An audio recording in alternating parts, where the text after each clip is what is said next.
right? Actually, this is in all relationships like this. You know, whenever we want to develop a deeper relationship with the person around us, step number one is that we are aware of his presence, right? Yes, we have to turn towards him, give him some attention, right? Even in married life, we can really live past each other completely, you know? Or even in ashram life or something. You know, we can just be focused on ourselves and not really pay attention of the person next to us. Right? So same thing is there with Krishna and chanting. That first step is that we really deepen in the heart, we mindfully turn to Krishna.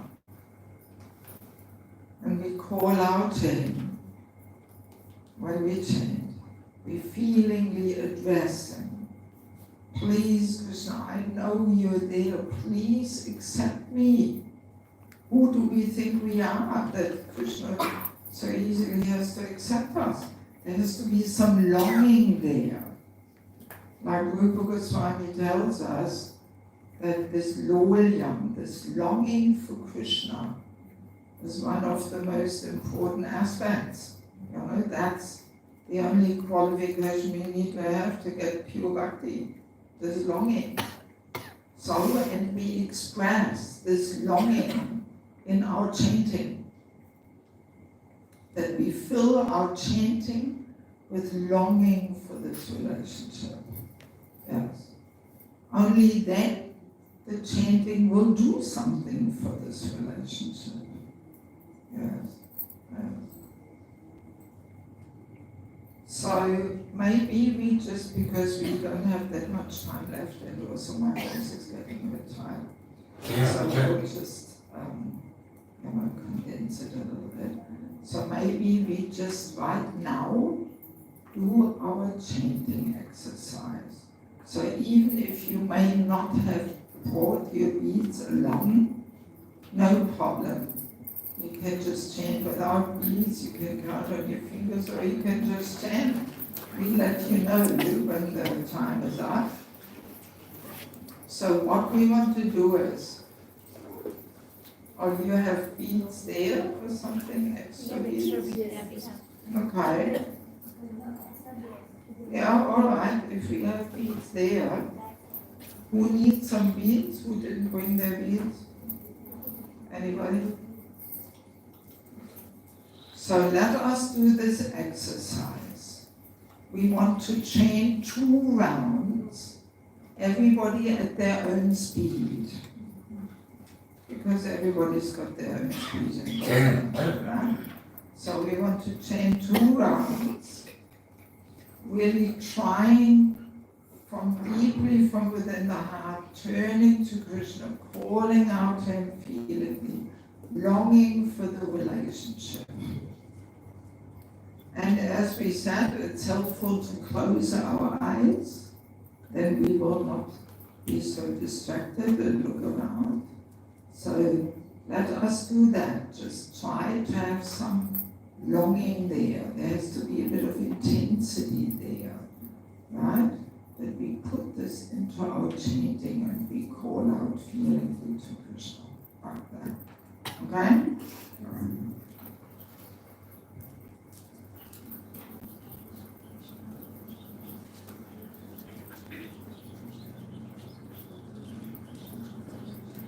So you can chant louder. I just can't to save my voice.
So, how did you go with your exercise?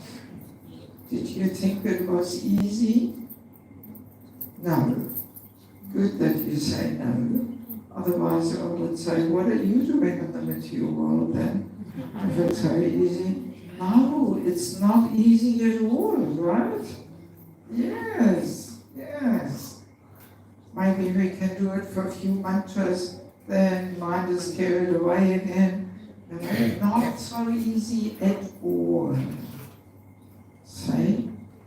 And this exercise is for many people an eye-opener, that they realize, oh my God, you know, or this other chanting while doing this, that, it's not the real thing. Because actually, in Harinam Chintamani,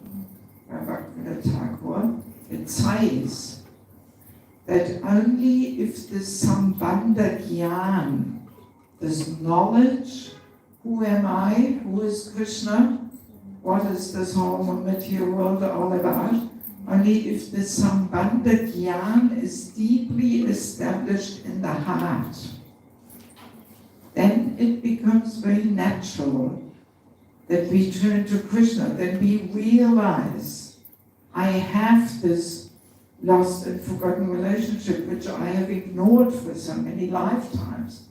So then the chanting actually becomes chanting the holy name. But if the Sambandha Gyan is not established, then our chanting is simply a reflection. Yes, it is the shadow. It's not the real thing. I'm sure you have heard of His Holiness Satyananda Swami, right? Anybody attended his retreat in Garuda? Nobody? Okay.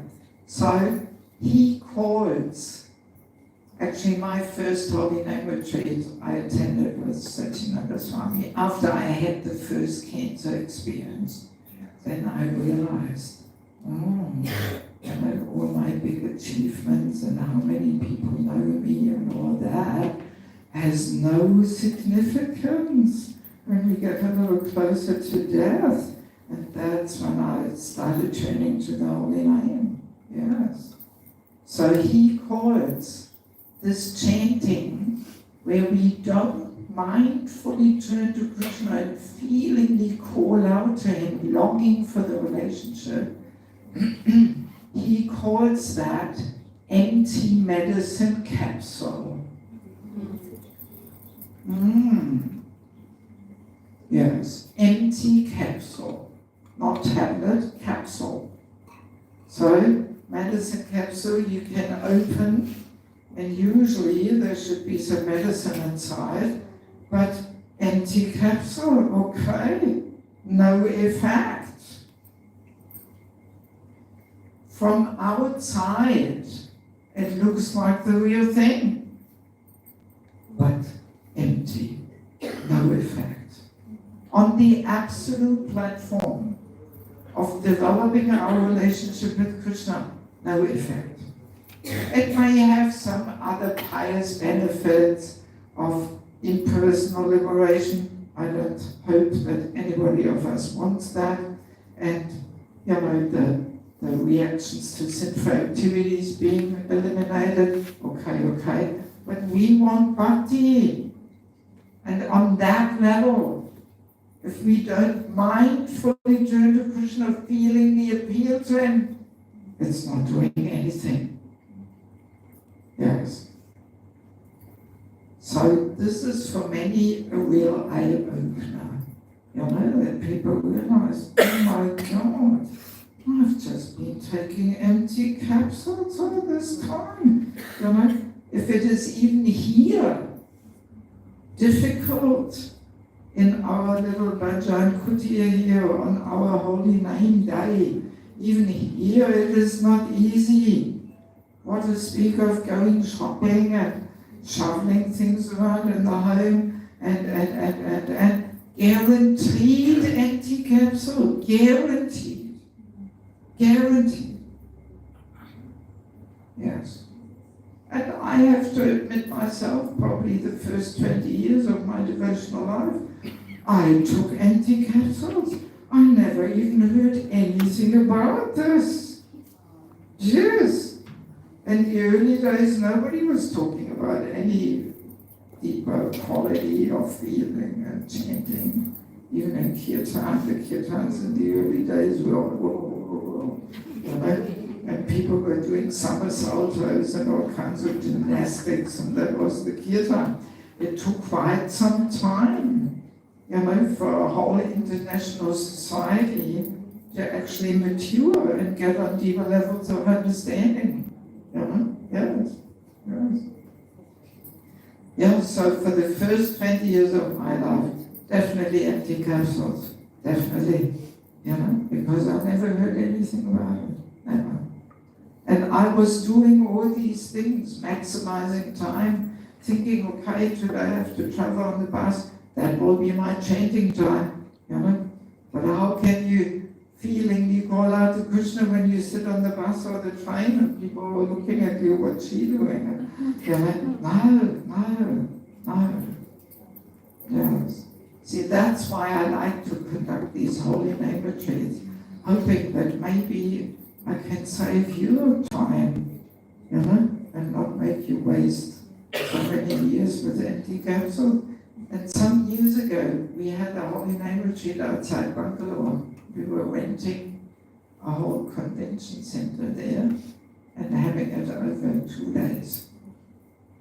And I remember in this discussion when this came up, some senior devotees, they really got upset. They got angry. They felt cheated. They went, hey, after 30 years, now I'm only hearing this? Why only now, after 30 years? Why nobody ever told me before? Yeah, they were really upset. And I had to pacify them, well, better late than never. And we've spent so many years in the material world, and so sometimes people really feel, huh? How come I only hear this now? So that's the whole point. This chanting is a very deep science. It's not just a matter of rattling down the rounds and, oh, thank God I finished. This kind of chanting will not do anything.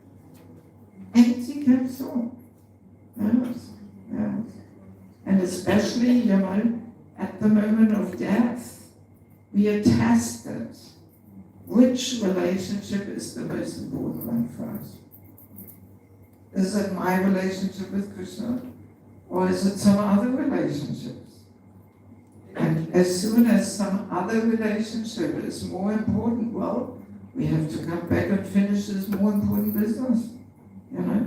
So that's why Krishna says,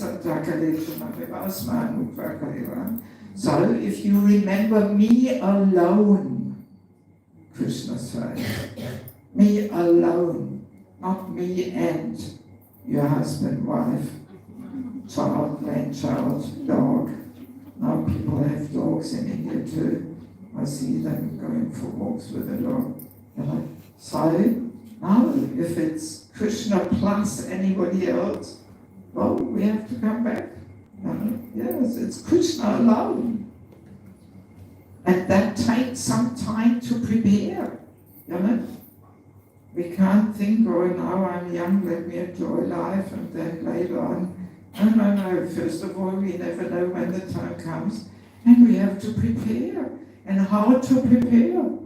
By chanting attentively, not empty capsules. That develops the relationship. And it's very simple and logical. If we actually endeavor every day for 2 hours or whatever it may take us to chant, if we endeavor to mindfully turn to Krishna, feeling the appeal to Him, definitely something will happen in this relationship. Right? It's very simple. Something will happen. This relationship will become tangible reality. Yes. But if we don't do that, then nothing will happen in that relationship. Absolutely nothing. I remember there was one lady in one situation in Europe where one Mataji was just about to leave her body, and the devotees were asking her, "Sorry, you want to go back to Krishna?" And she said, "No." Everybody was shocked. "What? You don't want to go back to Krishna?" And she was saying, "Actually, I don't have a relationship with Krishna." So that's what can happen. If we take empty capsules, we're facing death and we realize, actually, I missed it. No relationship. So bhakti is all about relationship. You have to go or something. Huh? I think this has become a little complicated and it's still outside. Oh, okay. Yeah, sorry that you can't hear. Depends on how much. Okay. Or if you have time, I'm ready to stay long until we find. I have to go, that's fine. Okay. All right. Yeah, so that's the whole thing, Bhakti is all about relationship. And we establish it through chanting. Only through chanting. Mainly through chanting. But only if we take a Krishna for our time. empty cups or will not do anything. And then we may face that situation that we realize, oh, no relationship. And in so-called Krishna consciousness, we can keep Krishna completely out of the picture. Running around so many projects and plans and ambitions and busy. But what am I doing for my relationship with Krishna? So that's when we chant. But if there also we use the chanting for plan making sessions and then we do nothing for our relationship with Krishna. He's not even in the picture. It's going on massively. So that's why this chanting and going back to God, not such an easy and cheap thing. Yes. It's all in the chanting. It's all about relationship. And I mean, see, it's very clear. We have ignored Krishna for so many lifetimes. We are in this habit of ignoring him. So just joining ISKCON, putting tilak on our forehead and being initiated doesn't mean anything. That's just the external thing. Yes. So we have to internally, we have to do a whole shift there. And stop ignoring Krishna. Yes. And not so easy. It requires some internal work. So chanting is actually hard work. Once we realize a little bit something deeper about the chanting, it's hard work every day, again and again. Hard work. And by the way, we haven't talked about kirtan yet, but the same thing, exactly the same principles are in kirtan also. Yes. There's also the levels of attentiveness or inattentiveness. People often talk in the kirtans, get their mobiles out, doing so many things. Or they're sitting there planning, thinking of so many other things. Heart not involved. So that we don't get a taste for kirtan. Kirtan is a highly transcendental affair where we connect. It's all about connecting. Japa, kirtan, similar principle. It's all about connecting. And even this helplessly crying out to Krishna, actually it's also there in kirtan. Yes. That's why many of our experienced kirtan leaders, they choose these melodies which help us to call out in helplessness. Yes. Because that's what we have to learn. This calling out feelingly, helplessly. I remember when His Holiness Jayapataka Maharaj had his first health crisis, and he was in coma. Which year was that? 2008. I was at the time in Bangladesh, and so many devotees' eyes, disciples there. So when he was in coma, whole ISKCON Bangladesh was mortified and devastated. And we immediately started having 24-hour kirtans. And these kirtans were the best kirtans I've ever heard. Yes,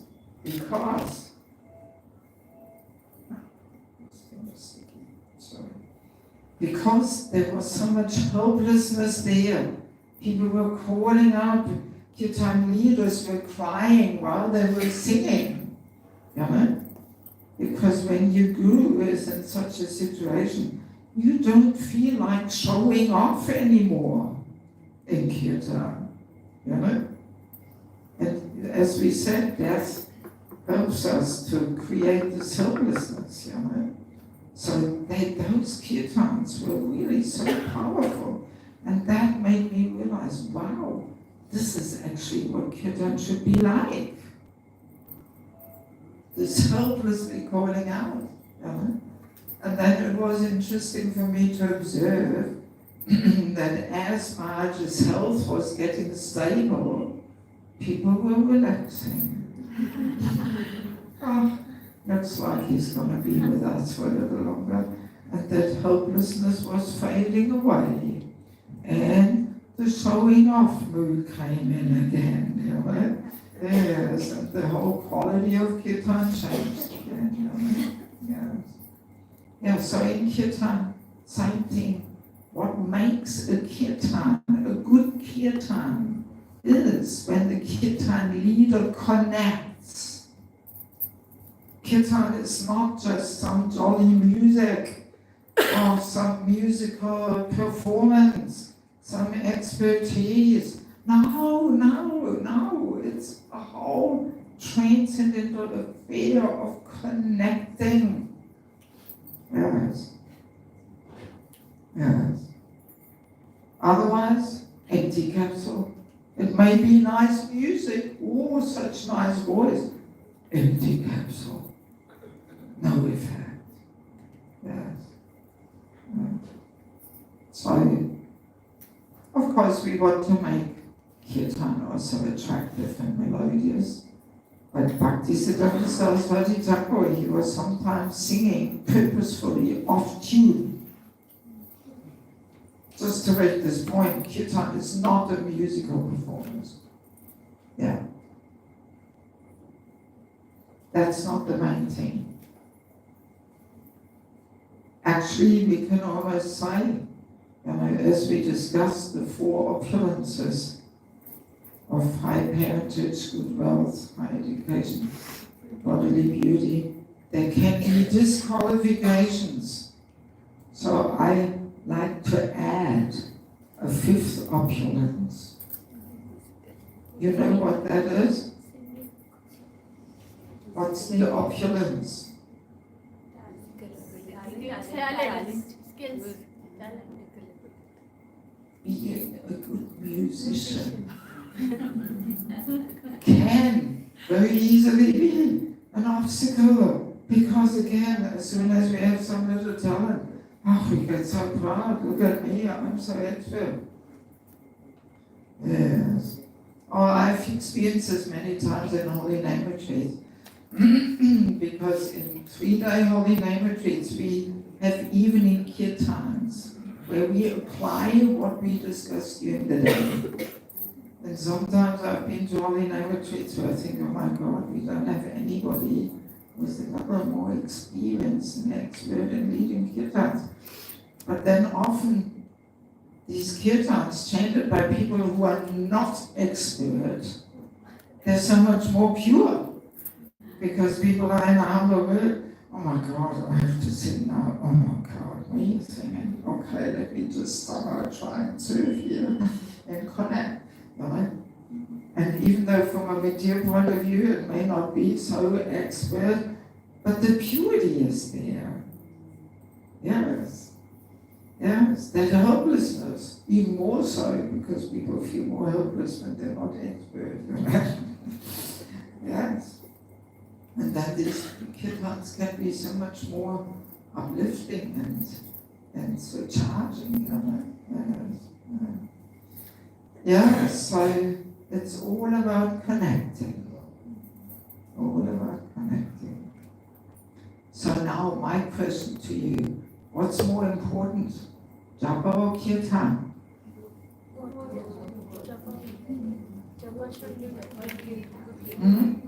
Japa should lead to good kirtan. Exactly.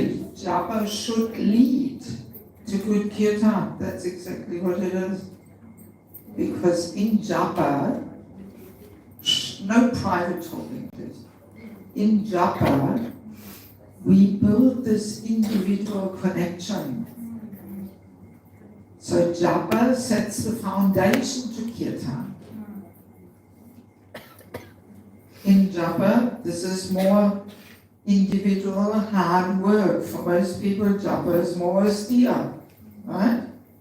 Yes. So that's where we build the connection. So in kirtan is directed towards spreading and engaging others, sankirtan together. But kirtan offers so many more distractions, right? There's the melody, the rhythm, the beat, the audience, and the instruments, and. So if we have not really established a deeper connection in japa, most likely we will be distracted by the external aspects of kirtan, and we will not be able to actually connect, right? The mind will be busy, oh, what is the audience thinking of my melody, and do they like it, and maybe I should change, and this and that, and are we connecting? That's the main thing. So that's why good japa sets the foundation to spiritually uplifting kirtan. Yes. So, and what's the foundation to good japa?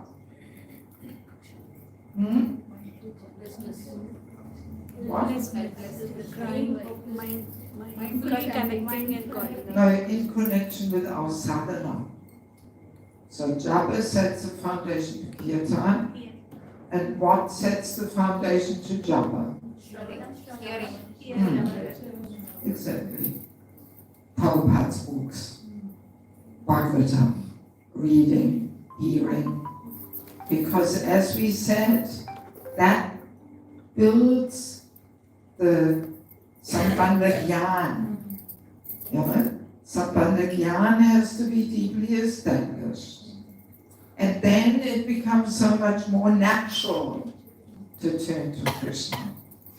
Because we realize we have a lost and forgotten relationship with Krishna. But as long as that knowledge doesn't sink on the level of the heart and becomes realized, it's just theory. We say, yes, of course I'm servant, I have a relationship with Krishna. But yeah, we make so many plans to enjoy and control, and it's not realized. It's just theory. So this has to be realized. And that's why we have to hear and read Bhagavatam again and again, especially Bhagavatam. There's so much deep knowledge in the Bhagavatam. And that's why Prabhupada gave us this morning, evening program sandwich. Morning program, evening program, and during the day we do all kinds of activities. So that should help us, that the Sambandha Gyan hits the heart. And as soon as we don't hear or read for a few days, then we get covered over. It's so subtle. And we start thinking the real problem of life is to pay off my mortgage and build an extension to my house and take care of my parents and my children and this and that. And we think this is the real issue and goal of life. And we forget that this is just part of the crazy circus here. And the real thing is to get out of the material world. Of course we have to function in this world, but yeah, we somehow function, but the real focus is to get out. Yeah, so that's how it connects. Prabhupada's books and hearing set the foundation to japa. Japa sets the foundation to kirtan. So this is pretty important to understand, because I don't know what it's like here in India, but in the Western world, especially amongst the youth, there's a little bit this trend, it's all kirtan, harinam, sankirtan, that's the real thing, no need for all this temple program, sadhana. So it's kirtan. But now, it's not kirtan. Otherwise it's just empty capsule. No spiritual power there. So now another thing is that this empty capsule easily fills with poison. There is also a poisonous capsule, which we don't have time to discuss in detail, but at least we should mention it. So what's the poisonous capsule? Making other connections other than connection is more important. No. Poisonous capsule. Huh?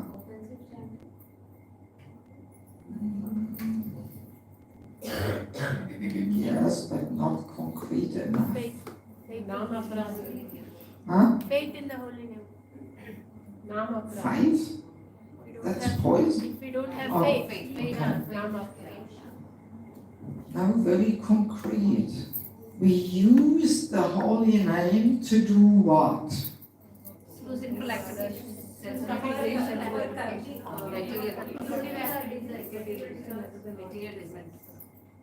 to get out of this material. No, poison. We use the holy name to do what? Get an image of a devotee. Huh? To get an image and show off as a devotee. To show off. That's the poison. Using the holy name in japa or in kirtan to show off? Yes. It's very clear because the empty capsule does not satisfy the soul. Right? But then we want some bliss. Where is the bliss? So then we think the bliss comes by showing off. Yes. So that's how the empty capsule fills with poison. Simply using the holy name to bring attention to ourselves. Rather than glorifying the Lord, we glorify ourselves. Yes. There's this story in the Bhagavatam with Narada Muni, and he was Upavarana, right? He was a Gandharva, he had a handsome body, beautiful voice. That's already a dangerous combination. Handsome body, beautiful voice. So, and there was some kirtan mela in the upper planetary systems there. So kirtan melas have always existed. So all kinds of saints and sages came together to glorify the Lord. And Upavarana, he entered the arena showing off in front of the heavenly damsels, bringing attention to himself. And as a result, he got cursed. One life as a son of a maidservant, no opulence. Yes. So this should be a good lesson to us, you know.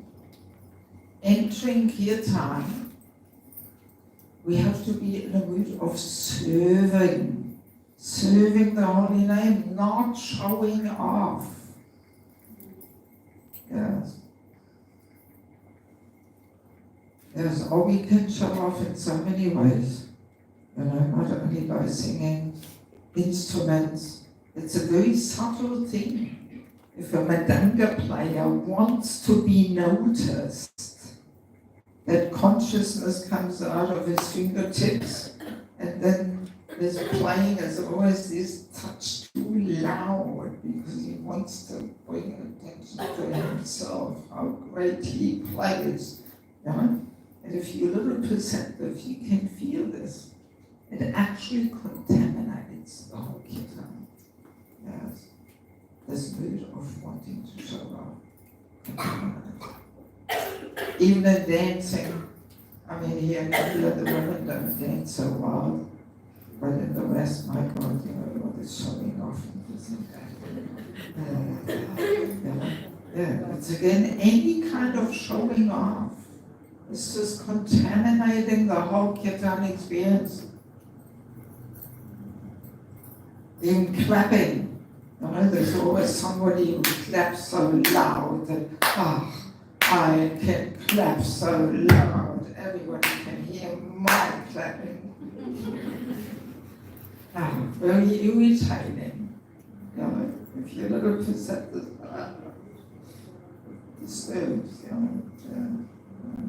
So kirtan, highly transcendental affair, you know.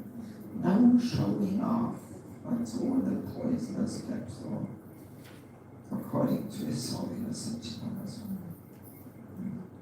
Even in japa, what's the poisonous capsule look like in japa? It's usually an Eka chakra. I mean, some of you should come to Eka chakra. It's such a nice experience. There I divide the audience in groups and we do role plays. How to chant in japa, in kirtan, empty capsule, poisonous capsule. Very, I find role plays very powerful because you realize, oh my God, that's me. We always have the negative example first and then the positive. So what does poisonous capsule in japa look like? Too much of body movements and facial expressions, like so loud. Well, I chant pretty loud if I have my voice. Sometimes people complain. No, let's put it that way, showing off, using the practice of japa to show off. So, on Ekadashis, I chant 64 hours. I'm not only an Ekadashi, every day I chant 64 hours, and me here on Facebook, I'm chanting 64 hours. And that's trying to pose as a very advanced devotee. Or even, talking about our ecstatic symptoms. Trying to, show off how advanced we are. Sometimes I have people coming, when I chant, I get all these goosebumps and this and that. No need to talk about it. Why do you tell it? To show off. That's all. That's what we call sahajiyas. Yes. Trying to be recognized as a really highly advanced devotee. Trying to jump up cheaply to a high level, pull down the high level to a cheap and easy thing there and just showing off. I mean, there's this story with Prabhupada. I think it was in Punjab, where when Prabhupada was there, some devotees were rolling in the dust there in the kirtan, and devotees were not sure what to do.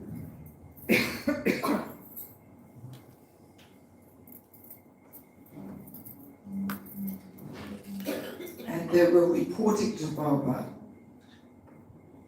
There's some people in the kirtan rolling, crying. You know what Prabhupada said? Go and kick him in the head. And if he doesn't notice it, then you have to take it seriously. If he's so absorbed that he doesn't even notice, you kick him in the head. But if he notices and if he objects, don't take it seriously. So of course the devotees didn't do this. But it shows, Prabhupada's mood, that he didn't take these things very seriously at all, Actually, recently after one program, one completely neophyte lady came up to me. Oh, Mataji, when I chant, I get this and that, and I find that, usually what I say is, don't worry, it will go away. Just keep chanting. It's just the mind, some emotional thing. Don't worry about it. Don't give it any attention. She was all up, right? She kept going, I get all this stuff. Don't worry about it.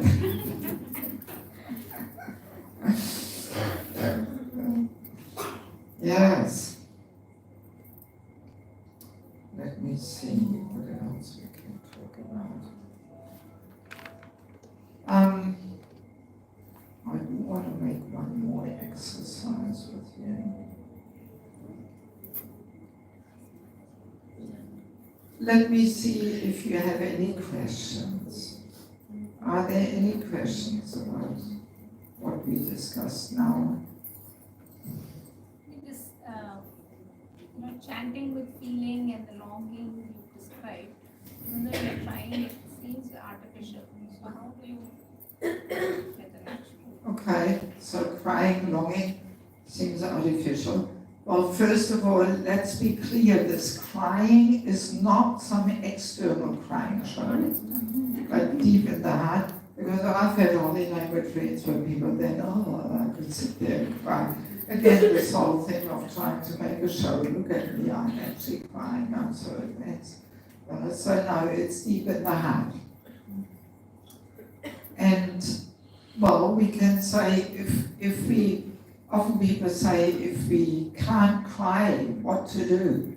Well, then we cry that we can't cry.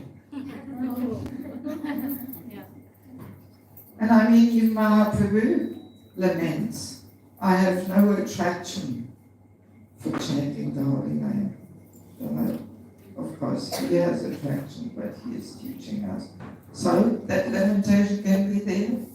When will the day come when I can actually seriously cry out, please Krishna, help me to actually turn to you and cry out, you know? Yeah.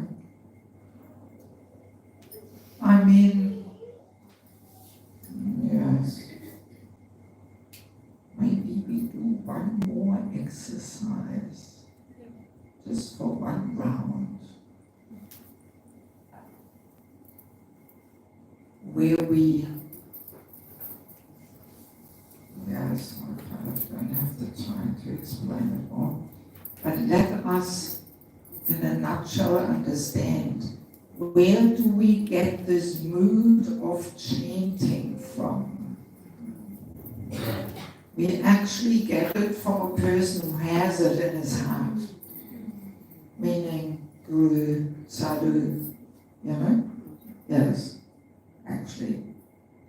So, in a nutshell, we have to become an expert beggar, begging at the lotus feet of Guru, Sadhu, to please that we can capture some drops of their mood, how they chant. Yes. Can even be Prabhupada. Usually I tell some beautiful stories how Prabhupada actually was crying out. Yes. So we can even beg Prabhupada that we want to chant and serve like he did. Just one drop. So let us chant one round, trying that. Just turning towards, doesn't have to be the Diksha Guru, can of course, but doesn't have to be. Can also be some other sadhu or Prabhupada. That we turn to them and beg them to just be allowed to capture one drop of what they carry in their heart.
Okay. So, how did you go with this exercise? Better, yes. Most people say it's easier. Even though it may not be easy, but at least easier. Because Guru Prabhupada, they are a little more tangible than Krishna, right? Yes. So that's an answer to your question, you know.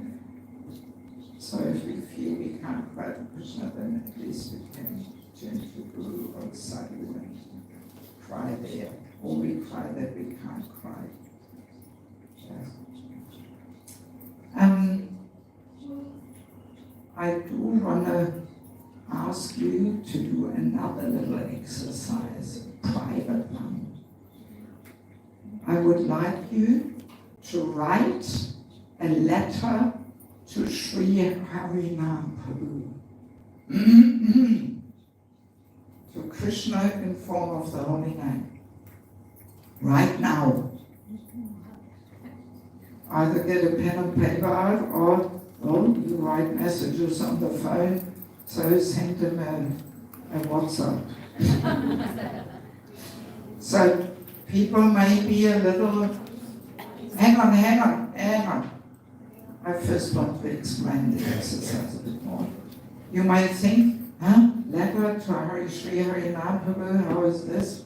So the Bhagavatam is full of expressions of glorification, of gratitude, of rededicating oneself, and even Vyasa Puja homage to Prabhupada. Are you writing of Vyasa Puja homage to Prabhupada? Yes? You do that? Good. Many people don't do this, you know. So there also, it's like you writing a letter. Right? You glorify Prabhupada, you remember his amazing qualities, you rededicate yourself, you express your gratitude. So same thing we can do to Sri Harinam Prabhu, Krishna in form of the holy name. So you write him a letter. So now you start. And I'll give you some minutes. Don't worry, I will not ask you to read out the letter, otherwise the false ego comes in and we feel like we have to write something really special that everybody is all impressed. And no. This is just an exercise between us and Krishna. Okay? Yeah, so write a letter either on your phone or on a piece of paper. Yes.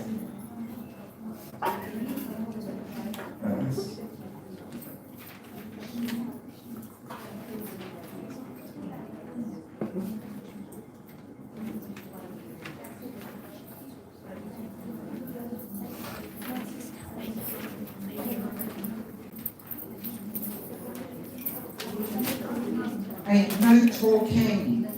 Hare Krishna. Hey, shh. No need to ask anything. Just write the letter now.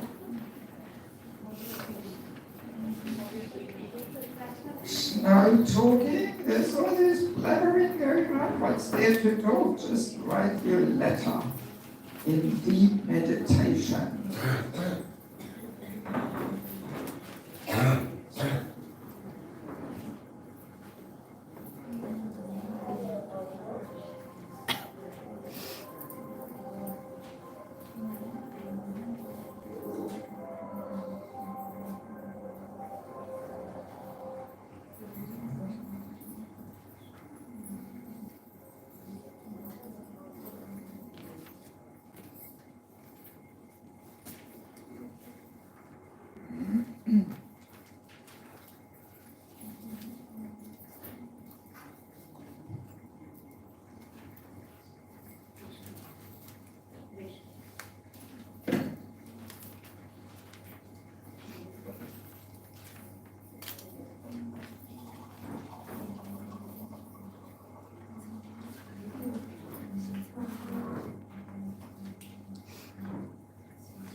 Okay, maybe let us conclude. Even though you may not have finished your letter, you can finish it privately at home. Okay, so it's 3 o'clock. Maybe we conclude by you turning to your neighbor and sharing what this little seminar gave you. Yes. No need to give each other a whole big lecture. You just, in essence, empty capsule, this, that. What's your realization of the day? What are you taking out of here? Right? Yes, so please turn to your neighbor in pairs that you can share something.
So, does anybody want to very briefly share with all of us what you're taking home here? Anybody wants to share? Regularly write letter to Harinam Prabhu. Huh?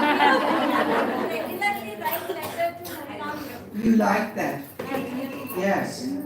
Because that helps us to understand that actually Holy Name is Krishna. It's a person. We become personal. Helps to develop a relationship. Good. Thank you. Anybody else wants to share something?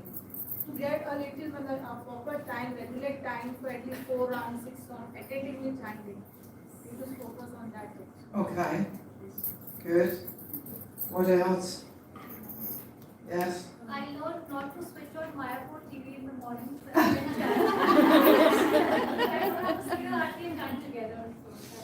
Okay, good. Anybody else who wants to share something? Body, mind, I had heard, but not the heart. They heart. Yes. Yeah, the heart is the main thing. Yeah. But yeah, we have to start on body and mind. If we are inattentive on that level, then there's no question of attentiveness on the level of the heart. Right? And the other one is the poisonous capsule. Empty capsule. I feel empty capsule is Okay, scary, poison. but even more scarier is Poison capsule with capsule. poison. So many years. Yeah. Kirtan is not a filler before a lecture, but it's a very important connection. It's a time for connecting with Krishna. Yes. It's Yes. not a filler. Yes. Yeah, not a filler, not entertainment, not performance. Very true.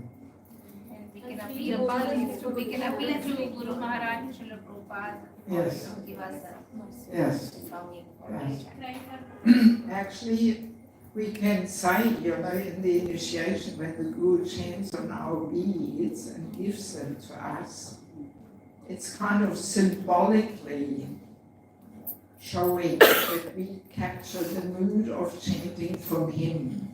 It's symbolically. It's not just transferred through the magic thing of him chanting on the beads. But yeah, it's kind of symbolically showing that from him we get this mood how to chant. Yeah. Okay, good.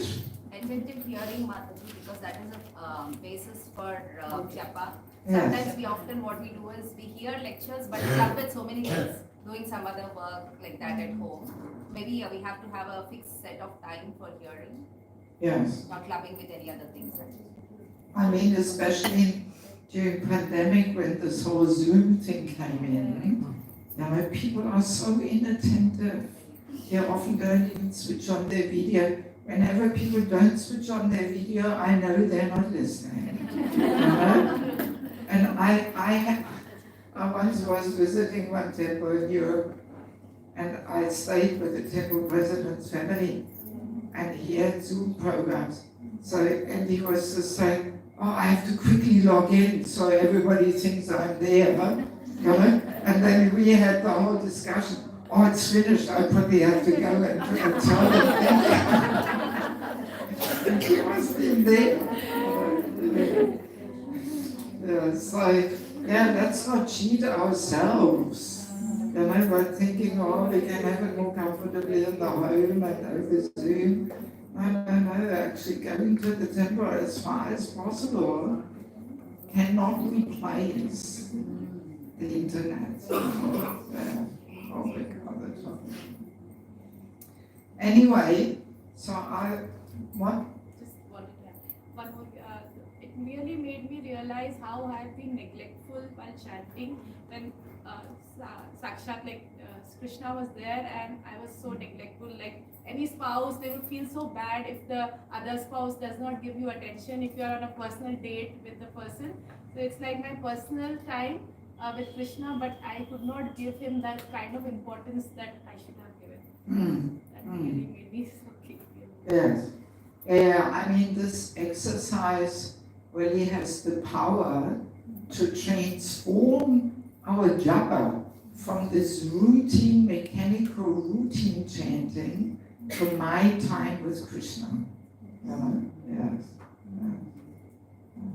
Japa is the foundation of Kirtan and Sadhana. Huh? Japa is the foundation of Kirtan and Sadhana. Yes. Yes. Okay, ladies, I think my voice needs a break. So thank you so much for coming together, dedicating almost the whole day to the holy name. It was a great pleasure for me to spend my time with you all. If anybody of you feels inspired to come to Ekachakra, here's the poster with all the details.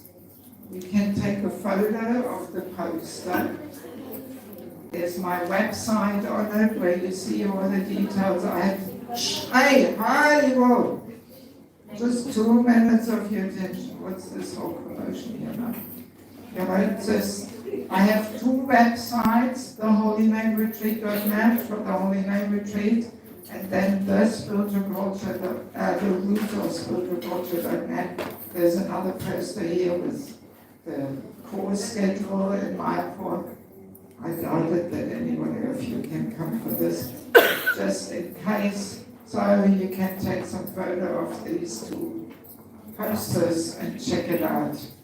And if anybody wants any books, now is the time for those who didn't get their books in the break. Now please come and get your books. And tell this lady out there she should come to record the online payments.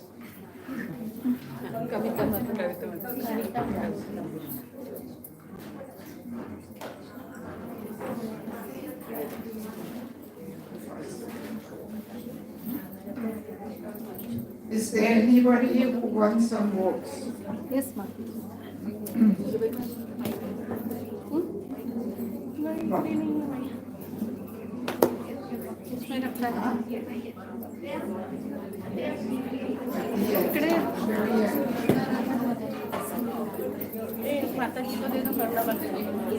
Where is Mataji from the outside? I was just coming. Okay, ma'am. उधर देखो basket में ऐसा सारा है